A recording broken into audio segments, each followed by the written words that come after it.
welcome to the deep dive. Um, if you are listening to this right now, chances are you are a planner.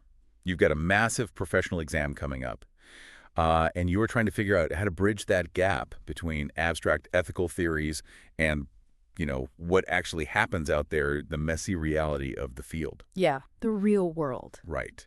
So take a deep breath, because you are in the exact right place. Our mission for today's deep dive is to help you really master the practical application of the professional code of practice. And we're going to do that by exploring some highly specific, incredibly tense real-world scenarios. That is exactly right. And to do that, we are diving into a fantastic collection of source material today. We're looking at a series of, well, they're called Dear Dilemma columns, and they are pulled directly from the Ontario Planning Journal. Which is published by the Ontario Professional Planners Institute, right? OPPI. Yes, exactly, OPBI. And the key thing here is that these are not, they aren't hypothetical thought experiments cooked up in a classroom somewhere. These are actual complex professional quandaries that registered professional planners or RPPs have actually faced on the job. Wow. Yeah, and the OPPI's Professional Practice and Development Committee responded to each of these, providing the precise ethical rulings that govern the profession. So it's pure gold for exam prep. Okay, let's unpack this because we are going to tackle these dilemmas by looking at the workplace drama, the high-stakes consequences, and the exact guidance provided by the Ethics Board. And we'll go part by part. Let's start with the ultimate loyalty in planning, which really comes down to navigating this very elusive concept of the public interest. The big one. The big one. The very first letter we have from the archives is titled The Heart of the Matter. And it's from a planning student who is sitting in on Ontario Municipal Board, the OMB hearings. And this student is completely baffled. Because they're seeing something that seems contradictory. Exactly. They are watching opposing planners looking at the exact same development application, but using entirely divergent definitions of what is or isn't in the public interest. I mean, how does that even happen? Well, what's fascinating here is that the student has stumbled onto the core tension of the entire profession. When you look at the OPPI code, defining and serving the public interest is the planner's primary role. I mean, it is literally the very first item in the Code of Conduct. Right, number one. But the board's response points out a critical nuance that you need to understand for the exam. The public interest is dynamic. It is not a fixed math equation that you can just solve, because every single planning exercise has its own unique context. So it changes depending on the situation. Exactly. Two planners can look at the exact same set of facts and weigh them differently without violating any ethical codes.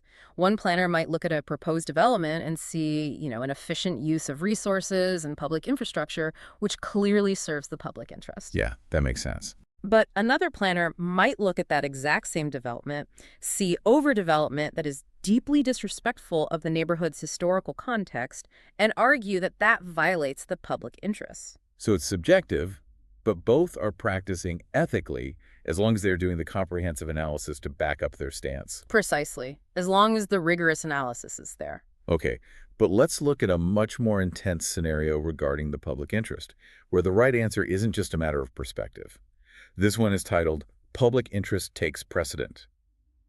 We have an RPP who signed off their letter as stuck. A very appropriate name for this one. Truly. So Stuck was pressured heavily by their boss to revise some research findings and recommendations regarding land use compatibility impacts. The boss's revisions meant the balance between competing interests shifted, resulting in unmitigated impacts that Stuck believed fundamentally did not represent good planning. Right, a direct clash of values. Exactly. So Stuck thought they found a clever loophole. They told the boss, fine, I will find the revised report, but I am refusing to put my RPP credentials beside my signature.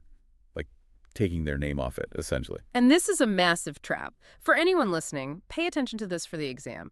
The Ethics Board's ruling is unequivocal here. Stripping your professional title from the document does absolutely nothing to absolve you of your ethical duty. Nothing at all. Nothing. The primary responsibility of a planner is to provide full, clear, and accurate information to decision makers. That duty to the public takes absolute precedence over acknowledging or accommodating the values held by your employer. If that report does not reflect your independent professional opinion, you simply cannot sign it. Because people will assume you endorse it anyway. Exactly. The public reading it will reasonably assume it reflects your professional judgment, regardless of whether those 3 little letters are printed next to your name. You cannot just take off your planner hat to appease your boss. That is such a crucial distinction. which leads right into another scenario called under pressure. Here, we have a registered planner working under a planning director who is not an RPP. That happens quite a bit. Right. And this non-RPP director keeps bowing to political pressure. They are pushing recommendations for developments like a massive big box retail store that would completely displace existing downtown retail, which clearly contradict the municipality's own official plan policies. And the planner is incredibly frustrated because the director doesn't appreciate or even care about the public interest arguments. This is a brutal position to be in, but the code does provide a shield for the planner. The guidance here states that the planner must inform their employer of a conflict between the employer's values and the professional code. This falls under Code 2.2.7. Okay, 2.2.7. But there is a later clarification piece published regarding this exact dilemma that you really need to understand. It points to Code 2.8, the community-minded section. This explicitly requires the planner to declare the conflict to their employer. So you have to speak up. You have to. But it goes a step further. If you, as the planner, disclose this conflict, and your boss still forces you to continue working on the file, any further disclosure or report must include a formal statement that you have provided an impartial opinion free of conflict. You have to actively document your independence. You essentially have to leave a very clear paper trail proving you upheld the code, even when the boss wanted something else entirely. Exactly. That paper trail is your professional lifeline. All right, so having a paper trail proves you maintained your independence when your boss pressured you. But what happens when the pressure isn't coming from management, but from your own personal life? Here's where it gets really interesting, because the source material points out that planners constantly throw around the phrase conflict of interest to describe totally routine disagreements. Oh, all the time. Like developers fighting with neighbors or activists fighting with politicians. They call that a conflict of interest. Right, and we really need to clarify that distinction for the exam. Those routine disagreements are unavoidable conflicts between legitimate interests. That is just the day-to-day reality of land use planning. You're always balancing opposing sides. So what is a true conflict of interest then? A true conflict of interest is fundamentally different. That occurs when the planner themselves has a personal, often financial stake in the outcome. For example, if a planner were to share in the profits of a development, they are officially recommending to the city council. Well, that's obviously bad. It is, but the deepest insight here is about perception. Even if that planner acts flawlessly, completely prioritizing the public good over their own wallet, the mere appearance of that financial stake corrodes public trust in the entire planning system. The profession relies on the public believing the system is fair. Which brings us to the confused member dilemma, and this one is a bit of a heartbreaker.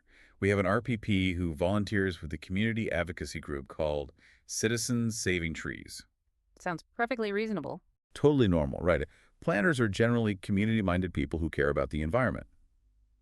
But then, this planner is assigned a residential subdivision project at work that involves cutting down a large number of trees.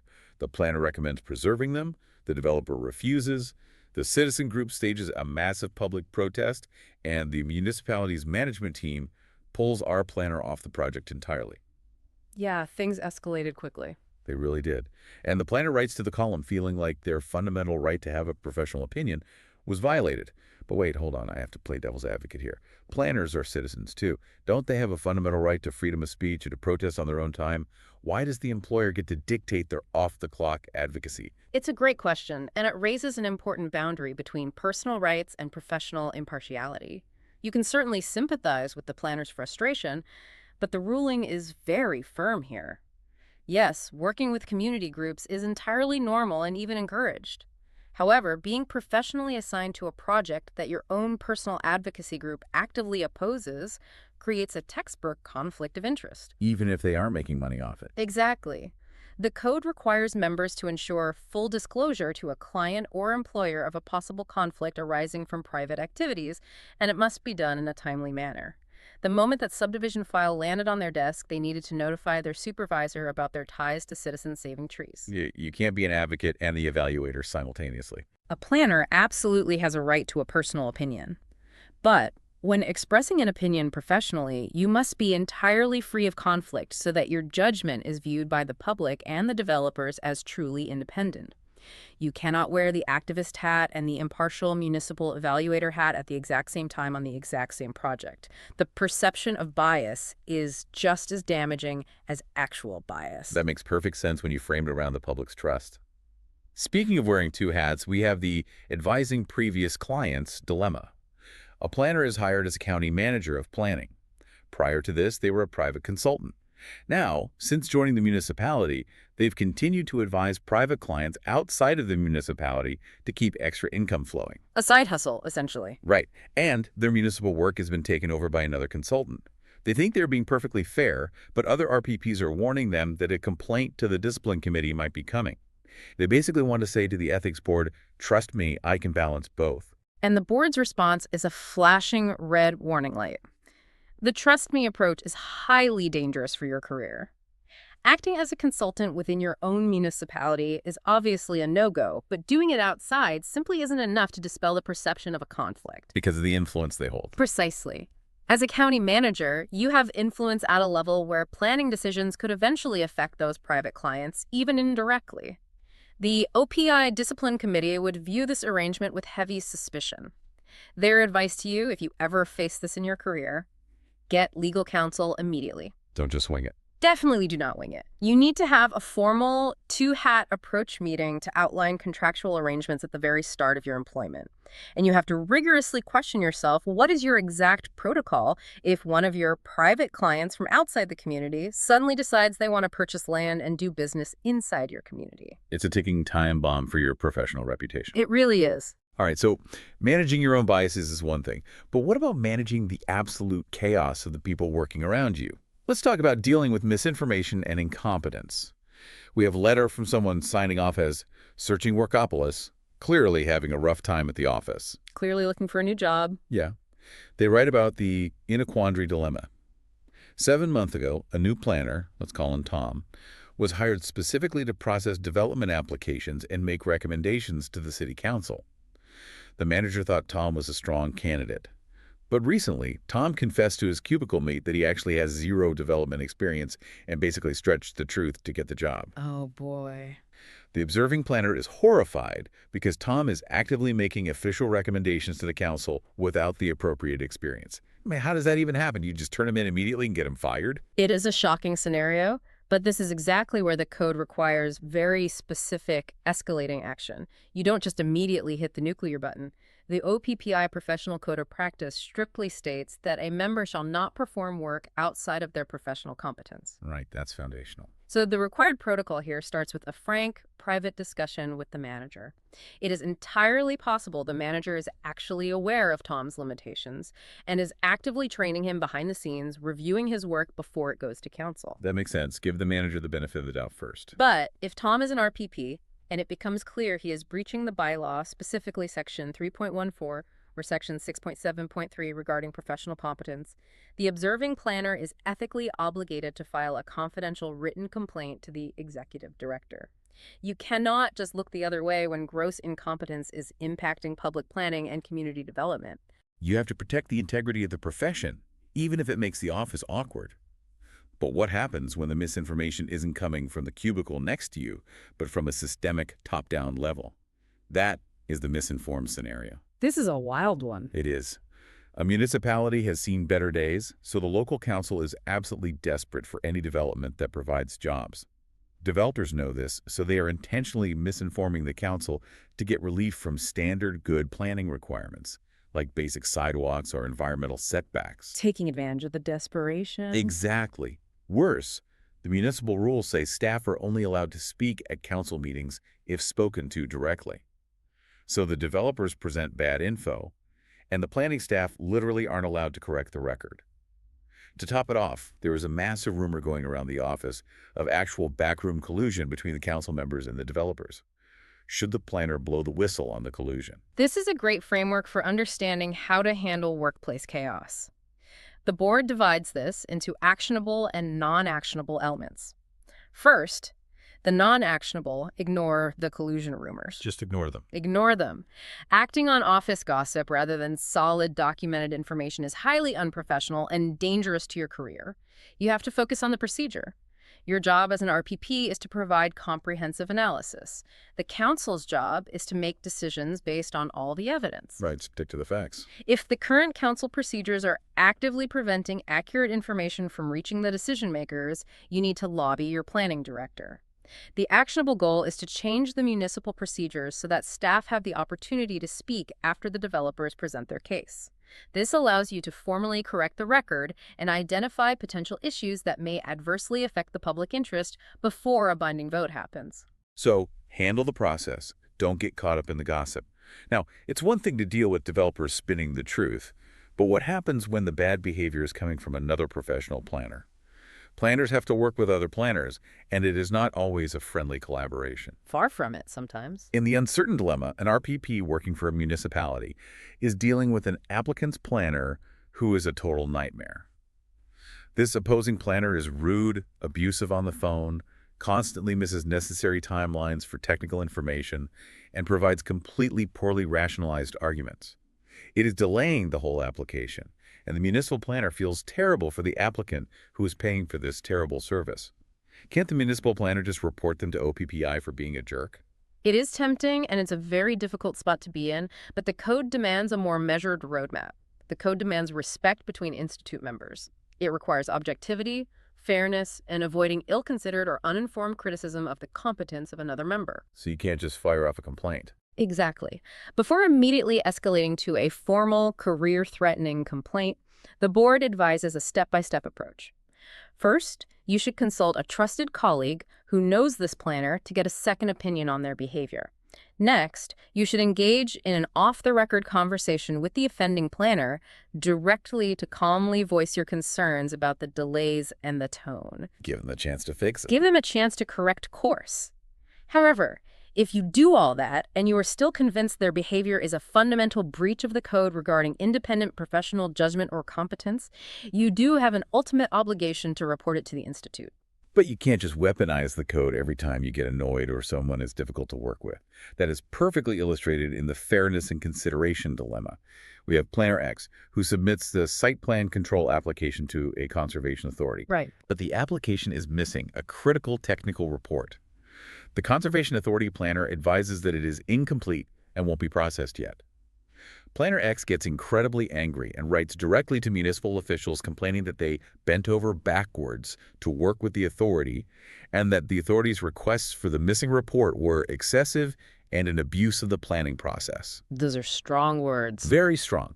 The authority planner reads this letter, is highly offended, and writes to the dilemma column asking if Planner X breached sections 1.2, 3.9, and 3.0 of the code. Doesn't calling a standard process an abuse cross the line into professional misconduct?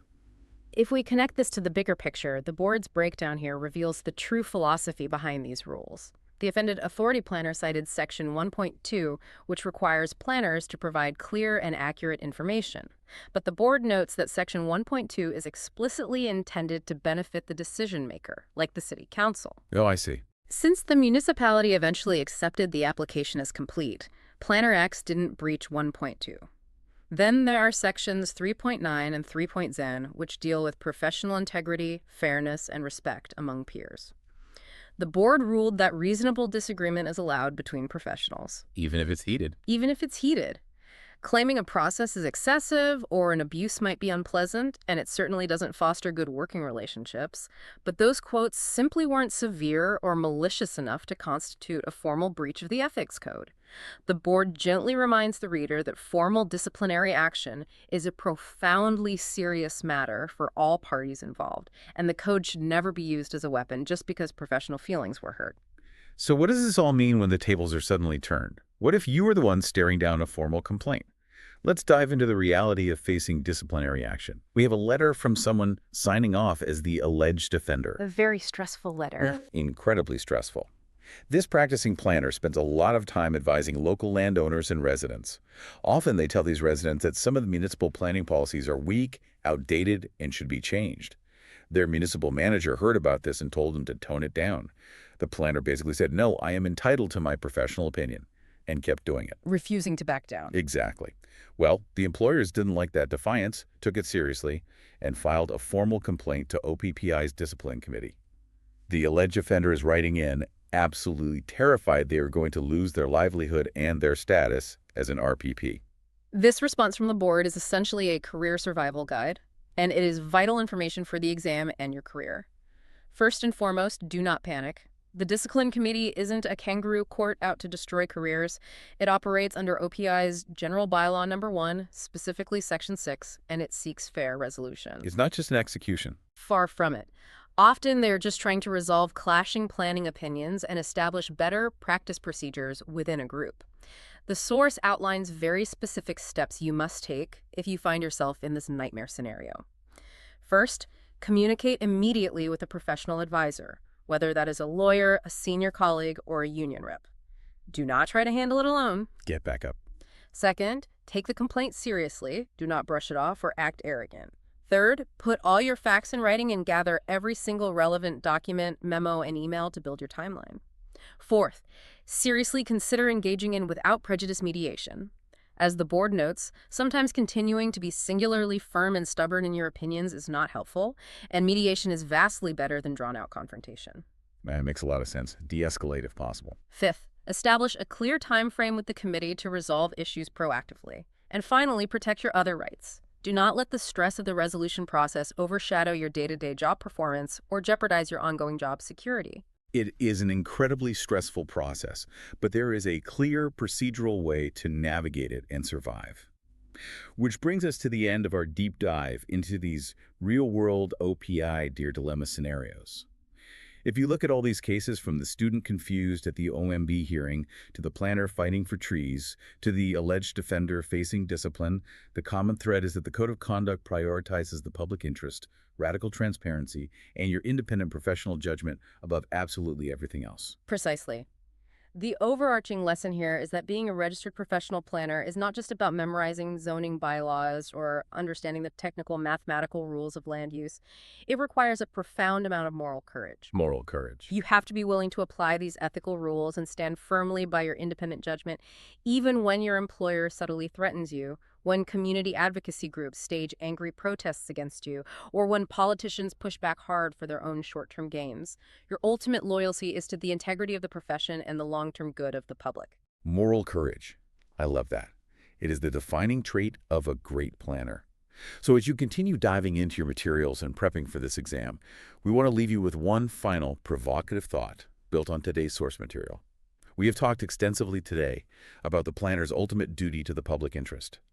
But the public interest is dynamic, as we learned right at the beginning. It changes. It changes. Yeah. So how does a planner ethically navigate a scenario where the immediate, desperate public interest of today, say, clear-cutting a forest to build affordable housing during a severe immediate housing crisis, directly contradicts the environmental sustainability that will be required for the public interest of the people living 50 years from now? Where exactly does the code guide you when the present and the future are in direct, undeniable conflict? Keep that gray area in mind as you prep. Good luck, you've got this, and we will catch you on the next deep dive.